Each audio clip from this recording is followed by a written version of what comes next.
നമസ്കാരം, ഞാൻ ഷിംജിത്ത് തില്ലങ്കേരി. ഇന്ന് നിങ്ങളെ പരിചയപ്പെടുന്ന ഔഷധ ചെടിയാണ് അക്രാബ് അഥവാ പല്ലുവേദന ചെടി. ഇതാണ് പല്ലുവേദന ചെടി. പല്ലുവേദന വന്നു കഴിഞ്ഞാൽ ഇതിൻ്റെ ഒരു പൂവ് എടുത്തിട്ട് ചവച്ച് പിടിച്ചാൽ പല്ലുവേദന മാറിക്കിട്ടും. അങ്ങനെയുള്ളൊരു ചെടിയാണ്. അതുപോലെ ഇത് വായിലിട്ട് ചവച്ച് ഒന്ന് ഇതായിക്കഴിഞ്ഞാൽ നമ്മളെ വായി നല്ല ഇരിഞ്ഞു പോകുന്നുണ്ടാവും. വായിലെ കീടങ്ങളെല്ലാം തുപ്പും പുറത്തേക്ക് പോകുന്ന പറയുന്നത്. അങ്ങനെയുള്ളൊരു ചെടിയാണ് ഇത് പല്ലുവേദന ചെടി. അതിലെന്ന് പറഞ്ഞാൽ ഇത് വേറെ തന്നെ ഒരു ടൈപ്പാണ്, നമ്മളെ നാട്ടിൽ കാണുന്നതല്ല.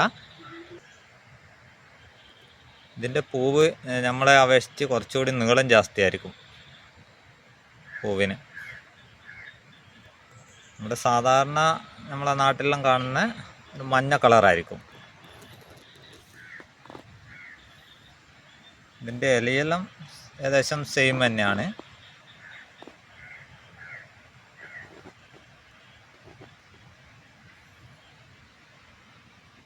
ഇതിൻ്റെ മൊട്ടാണ് ഈ കാണുന്നത്.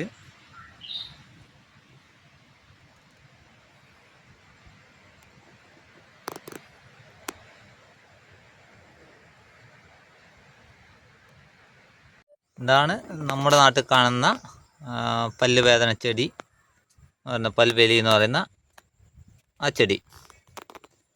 ഇതിൻ്റെ പൂവിൻ്റെ കളറ് മാറ്റമായിരിക്കും അല്ലേ. ഇതിൻ്റെ പൂവിൻ്റെ കളറ് മഞ്ഞ കളറായിരിക്കും. ഇത് നാട്ടിൽ സുലഭമായിട്ട് വളരുന്നൊരു സാധനമാണ്.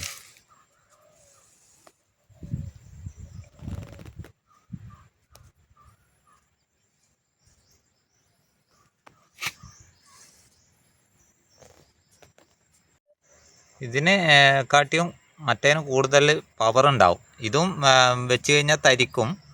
പക്ഷെ എന്താണെന്ന് പറഞ്ഞാൽ ചില ആൾക്കാർ അൻസെല്ലാം ഉപയോഗിക്കുന്നവർക്ക് ഇതിങ്ങനെ ചവച്ച് വെച്ച് കഴിഞ്ഞാൽ, അൻസ് വെക്കുന്നതിന് വരെ ഇത് വെച്ച് കഴിഞ്ഞാൽ അവർക്കത് നിർത്താൻ കഴിയും. അൻസ് വെക്കുന്നതെല്ലാം അതെല്ലാം ഉപയോഗിക്കും ഈ സാധനം.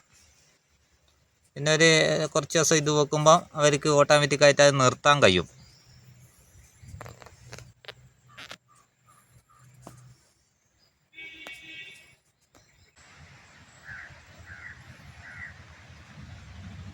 പല്ലുവേദന ചെടി അഥവാ അക്രാബ് എന്ന് പറയുന്ന